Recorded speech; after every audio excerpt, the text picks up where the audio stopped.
Guys काफी important topic है ये। बहुत ध्यान से समझिएगा इस टॉपिक को।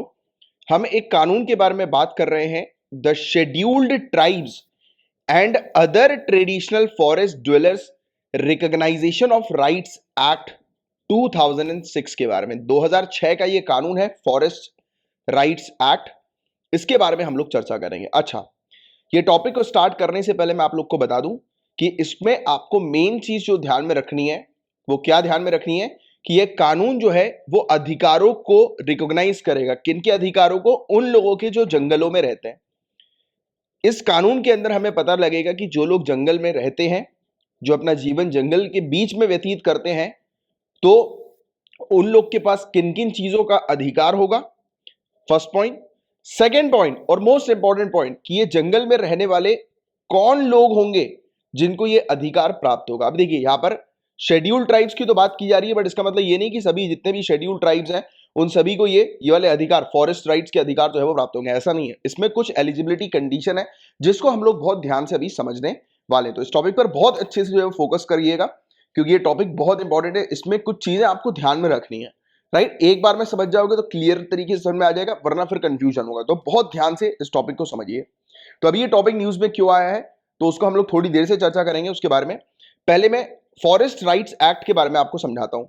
देखिए, 2006 में ये कानून जो है वो लाया गया था। First point to be noted, इस कानून के तहत जो फॉरेस्ट ड्वेलिंग कम्युनिटीज होती है, यानी कि जो समुदाय, जो कम्युनिटी हम लोग को देखने को मिलती है, जो वन में निवास करती है, जो वनवासी हम लोग को देखने को मिलती है, और जो ट्रेडिशनल फॉरेस्ट ड्वेलिंग कम्युनिटीज है, जो लगातार या फिर आप पारंपरिक तौर पे ट्रेडिशनली फॉरेस्ट में ही रहना पसंद करते हैं वो कम्युनिटीज, राइट। तो उनको रिकॉग्नाइज करेगा ये कानून। फर्स्ट पॉइंट, उनको लीगल रिकॉग्नाइजेशन जो है वो प्रोवाइड कराएगा, प्लस उनके अधिकार क्या होंगे उनको रिकॉग्नाइज करने के लिए ये कानून हमें देखने को मिल रहा है। अच्छा, क्या क्या अधिकार होंगे इस कानून के तहत? जो लोग फॉरेस्ट में रहते हैं, जंगल में रहते हैं, उनके लिए क्या क्या अधिकार की बात कर रहा है ये? तो टाइटल राइट्स, यानी कि ओनरशिप।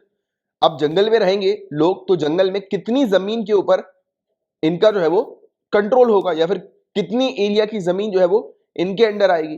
तो पहली बात तो उसको रिकॉग्नाइज करेगा ये पर्टिकुलर कानून।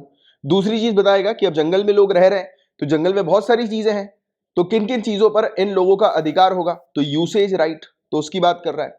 फिर रिलीफ एंड डेवलपमेंट राइट्स, जैसे फॉर एग्जांपल कुछ एरिया है, फॉरेस्ट का एरिया है, जो हम मान लेते हैं कि सरकार ने आने वाले समय में उस एरिया को जो है वो प्रोटेक्टेड एरिया घोषित कर दिया, मतलब कि वहां पर अब कोई रह नहीं सकता। तो जिन लोगों को यहां से हटाया जाएगा इस क्षेत्र से, राइट, जो ऑलरेडी वहां पर रह रहे थे, तो उनको दूसरी जगह पर रिहेबिलिटेट भी करना है, तो उसको लेकर अधिकार। फिर फॉरेस्ट मैनेजमेंट राइट्स, राइट, तो फॉरेस्ट को मैनेज करने के अधिकार, राइट। तो ये सब चीजें यहां पर हमें देखने को मिल रही है। फिर हम लोग समझेंगे एलिजिबिलिटी क्राइटेरिया के बारे में, कि जो फॉरेस्ट ड्वेलिंग शेड्यूल ट्राइब्स जो है, यानी कि जंगल में रहने वाली जो शेड्यूल ट्राइब है, वनवासी अनुसूचित जनजाति जो है, उनके क्या अधिकार है। तो अधिकार के बारे में हमने बात कर ली, तो वो कौन होने वाले हैं, क्या एलिजिबिलिटी क्राइटेरिया होगा उनके लिए। फिर अदर ट्रेडिशनल फॉरेस्ट ड्वेलर्स, यानी कि अन्य पारंपरिक वनवासी जो होंगे वो कौन से होंगे, राइट, तो उनकी क्या एलिजिबिलिटी कंडीशन है, तो उसको जो है वो देखा जाएगा। फिर पूरी ये राइट जो है वो किनको मिलना है, किनको नहीं मिलना है, उसको कौन रिकॉग्नाइज करेगी, तो उसके बारे में हम लोग बात करेंगे, राइट।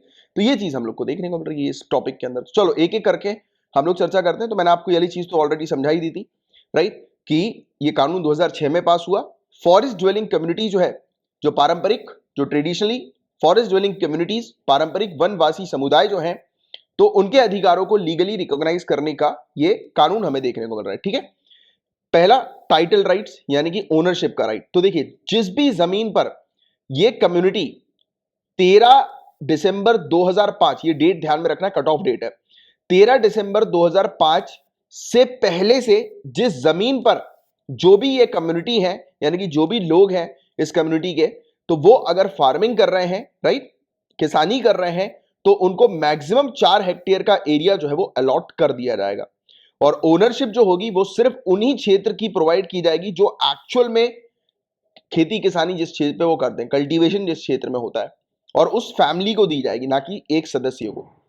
पूरी फैमिली को जो है वो ये जमीन दी जाएगी, और इसके अलावा कोई भी नई जमीन जो है वो उनको ग्रांट नहीं की जाएगी। तो एक बार और फिर से मैं रिपीट करता हूं इसी सेम चीज को, क्योंकि देखो ये टॉपिक बहुत इंपॉर्टेंट है। आई वांट कि अभी के अभी इस टॉपिक आपको याद हो जाए। देखो, 13 दिसंबर 2005, तो ये डेट आपको ध्यान में रखनी है। इस डेट से पहले जितने भी जो ट्राइबल कम्युनिटीज हैं, राइट, चाहे वो शेड्यूल ट्राइब के अंदर आ रही हो या फिर अदर फॉरेस्ट ड्वेलिंग कम्युनिटी हमें देखने को मिल रही है, ठीक है, तो ये दूसरी कम्युनिटी हो, ठीक है, वो उससे फर्क नहीं पड़ता। ये डेट जो है वो 13 दिसंबर 2005। अच्छा, फर्क पड़ेगा भी, राइट, अदर कम्युनिटीज के लिए फर्क पड़ेगा, तो वो क्या फर्क है उसके बारे में भी आगे चल के एलिजिबिलिटी क्राइटेरिया में आपको बता दूंगा। अभी ये मेन चीज आप ध्यान में रखो, 13 दिसंबर 2005, इस डेट से पहले जो भी कम्युनिटी एक जंगल के एक एरिया पर कहीं पर खेती किसानी अगर कर रही थी, तो वो एरिया जो होगा वो उनके कंट्रोल में आएगा, बट सिर्फ उतना ही एरिया जितने एरिया पर वो खेती किसानी कर रहा है, पहली बात। और दूसरी बात, ये उनकी पूरी फैमिली को अलॉट किया जाएगा। और तीसरी बात, मैक्सिमम 4 हेक्टेयर का एरिया अलॉट किया जाएगा। ऐसे नहीं कि सामने वाले ने बोला कि यार मैं तो 100 हेक्टेयर के एरिया तक जो है वो करता हूँ, किसानी करता हूँ, राइट, तो वो नहीं माना जाएगा। मात्र 4 हेक्टेयर का एरिया उसको दे दिया जाएगा, उस जमीन पर उसकी ओनरशिप दे दी जाएगी, उसकी पूरी फैमिली को ओनरशिप जो है वो दे दी जाएगी। सिर्फ इतनी सी पहली पॉइंट आपको ध्यान में रखना है ओनरशिप के अधिकार के बारे में। दूसरा, तो फॉरेस्ट में जो माइनर फॉरेस्ट प्रोड्यूस जो हम लोग को देखने को मिलते हैं, राइट, तो उसका पूरा अधिकार, राइट, जो होगा वो इन लोगों का होगा, राइट, जिनको ये अधिकार प्राप्त है, राइट, फॉरेस्ट राइट एक्ट के तहत। और ग्रेजिंग एरियाज का, यानी कि जिस जगह पर ये अपने बछड़ों को, कैटल्स वगैरह को चराने के लिए ले जाते हैं, तो वो वाला चराने का एरिया भी जो है उनको अलॉट कर दिया जाएगा, जहां पर ये चरवा सकते हैं, है ना। तो ये चीज पेस्टोरलिस्ट रूट, जैसे कुछ ऐसे रूट होते हैं, जैसे होता है ना कि चरवाहा जो हम लोग को देखने को मिलते हैं कि वो अपने पशु वगैरह को जो है वो एक जगह से दूसरी जगह पर जो है वो लेकर जाते हैं, तो ये रूट पर भी जाने का, चलने फिरने का अधिकार इनका होगा, राइट। तो ये भी राइट्स इसके अंदर हम लोग को देखने को मिलता है। अभी कुछ समय पहले की एक न्यूज थी, मुझे एक्जैक्टली याद नहीं आ रहा वो कौन से स्टेट की थी, but if I am not wrong शायद वो उत्तराखंड की थी। तो वहां पर जो है वो कुछ पर्टिकुलर ट्रैवल ग्रुप्स जो है उनको रोक लिया गया था इसी चीज को लेकर कि वो इस रूट का जो है वो इस्तेमाल नहीं कर सकते। तो ये विवाद उठा था कि जब ऑलरेडी फॉरेस्ट राइट एक्ट के तहत ये रूट भी जो है वो उनके अंडर आता है, राइट, रूट पर भी उनको चलने के लिए के अधिकार जो है वो दिए गए, तो फिर कोई उन्हें रोक नहीं सकता, है ना। तो ये वाला पॉइंट भी आप ध्यान में रखिएगा पेस्टोरलिस्ट रूट पर भी, क्योंकि ये चीज आपसे क्वेश्चन भी पूछा जा सकता है इस प्रकार का, क्योंकि ऑलरेडी न्यूज में चल चुका है ये वाली चीज, ये वाली घटना। मुझे एक्जैक्टली वो स्टेट नहीं पता, बट जहां तक मुझे याद आ रहा है वो उत्तराखंड ही है, बट अगर आपको शायद कंफर्म याद आ जाए तो नीचे कमेंट बॉक्स पर लिखकर बता दें, उत्तराखंड है या हिमाचल प्रदेश, ऐसा कुछ है, राइट। ये नदन एरिया की ही स्टेट हमें देखने को मिली थी। चलो एनीवेज, बाकी आपको तो मेन चीज ये ध्यान में रखनी है कि उस फॉरेस्ट के अंदर जो माइनर फॉरेस्ट प्रोड्यूस जो होते हैं, प्लस ग्रेजिंग एरियाज के अधिकार, पेस्टोरलिस्ट रूट का अधिकार, राइट, और भी काफी सारे अधिकार है, बट इतनी मेन चीज आपको पता होनी चाहिए। तो ये यूसेज राइट है। अब अच्छा, अब इसके अलावा जैसे कि फॉर एग्जाम्पल इलीगल एविक्शन होता है या फिर फोर्सफुल डिस्प्लेसमेंट अगर होता है, राइट, तो उस कंडीशन में सामने, यानी कि अगर एक एरिया है जहां पर सरकार को जो है वो कुछ पर्टिकुलर एक्टिविटीज अपनी कंडक्ट करनी है, या फिर किसी एरिया को इनको कंप्लीटली जो है वो प्रोटेक्टेड एरिया घोषित करना, मतलब वहां पर किसी भी प्रकार की कम्युनिटी की कोई भी हलचल नहीं होगी, राइट, तो उस एरिया को जैसे ही ये प्रोटेक्टेड एरिया घोषित करते हैं, तो अब यहाँ पर रहने वाली जो जनता है, यानी कि ये जो ट्राइबल ग्रुप्स है, इनको ऑब्वियसली बात है कि डिस्प्लेस करना पड़ेगा, यहाँ से हटाना पड़ेगा। तो जब इनको यहाँ से हटाया जाए तो ये इंश्योर करना है कि सभी बेसिक एमिनिटीज इनको दूसरी जगह पर मिल सके, राइट। तो ये चीज हम लोग को देखने को मिल रही है, और ये जब इनको हटाया जाएगा तो फॉरेस्ट के प्रोटेक्शन पर्सपेक्टिव से ही हटाया जाएगा, वन को संरक्षण करने हेतु ही इनको जो है वो हटाया जाएगा। तो ये चीज यहाँ पर बताई जा रही है।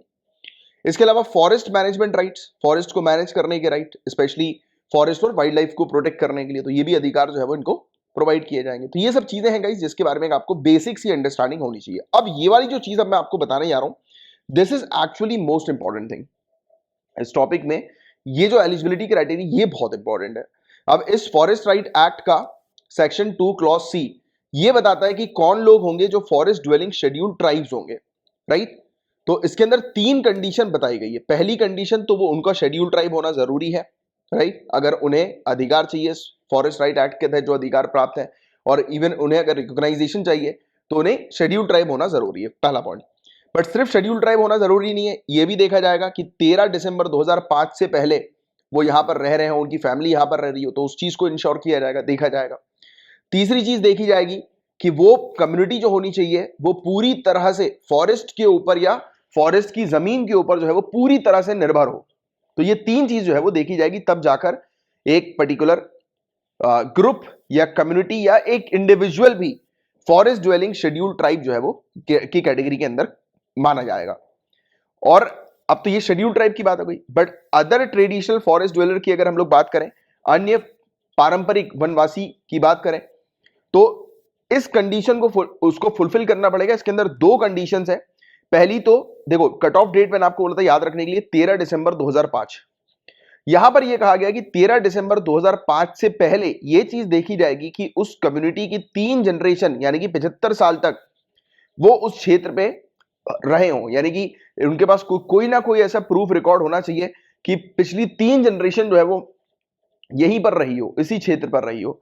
और ये चीज अगर उन्होंने प्रूफ कर दी तो उस पर्टिकुलर ग्रुप को, कम्युनिटी को, एक इंडिविजुअल को जो है ये अधिकार जो है वो मिल जाएगा। फॉरेस्ट राइट एक्ट के तहत रिकॉग्नाइजेशन जो है वो मिल जाएगा। मेनली पहली कंडीशन ये। दूसरी कंडीशन ये ऑब्वियस ही बात है कि फॉरेस्ट के ऊपर उसकी कंप्लीट निर्भरता जो है वो होनी चाहिए, पूरी तरह से वो फॉरेस्ट के ऊपर, जंगल के ऊपर निर्भर होना चाहिए। गेटिंग इट और नॉट? तो ये चीज है गाइस इस टॉपिक के अंदर। तो ये इंपॉर्टेंट चीज है। एलिजिबिलिटी क्राइटेरिया को हमने देख लिया। अब लेट्स से कि सामने वाला व्यक्ति एलिजिबल है, राइट? अब इसकी एलिजिबिलिटी जो है वो किसके सामने रखी जाएगी? देखिए, ग्राम सभा या फिर विलेज असेंबली ये इनिशियली एक रेजोल्यूशन पास करेगी जिसमें ये रिकमेंड करेगी कि किसको अधिकार जो है वो देना है और किसको कौन से रिसोर्सेज का अधिकार जो है वो प्राप्त करवाना है। मतलब कि कुल मिलाकर सिंपल सी चीज, जैसे कि ग्राम सभा ने बोल दिया कि हाँ, ये फलाना जो इंडिविजुअल है, ग्रुप है या कम्युनिटी है, इसको जो है वो अधिकार मिलना चाहिए फॉरेस्ट राइट एक्ट के तहत, है ना? तो ये किसने बता दिया? ग्राम सभा ने बता दिया। बट अभी फाइनलाइज नहीं होगी चीजें। फाइनलाइज कब होगी? जब एक कमिटी पर जांच बैठेगी, और ये कमिटी जो होगी वो तालुका लेवल पर या सब डिवीजन लेवल पर या फिर डिस्ट्रिक्ट लेवल पर भी हमें देखने को मिलेगी ये कमिटी। और ये कमिटी के अंदर हम लोग को देखने को मिलेंगे 3 सरकारी अधिकारी होंगे, फॉरेस्ट, रेवेन्यू और ट्राइबल वेलफेयर डिपार्टमेंट की तरफ से, और 3 इलेक्टेड मेंबर्स भी हम लोग को लोकल बॉडी की तरफ से देखने को मिलेंगे। तो 3 पॉलिटिकल मेंबर्स और 3 आप कह सकते हैं कि ये परमानेंट एग्जीक्यूटिव यानी कि जो डिपार्टमेंट के ऑफिशियल्स, तो ये हम लोग को देखने को मिलेंगे, राइट? मतलब 6 मेंबर की ये बॉडी होगी और ये जो है वो पूरी तरह से जांच करेगी कि जो ग्राम सभा ने या विलेज असेंबली ने जो भी चीज जो है वो फॉरवर्ड करी है, यानी कि जिन भी लोगों के नाम फॉरवर्ड किए हैं वो वाकई में एलिजिबल है कि नहीं, वो पूरी प्रॉपर कंडीशन को फुलफिल कर रहे हैं कि नहीं कर रहे हैं, राइट? तो ये चेक करने के बाद, ये इंश्योर करने के बाद फिर फाइनलाइज जो है वो किया जाएगा, राइट? तो ये चीज है गाइस जिसके बारे में आपको बहुत अच्छा आइडिया होना चाहिए। काफी इंपॉर्टेंट टॉपिक है ये, और ये टॉपिक न्यूज में क्यों आया अब उसके बारे में हम लोग बात करें।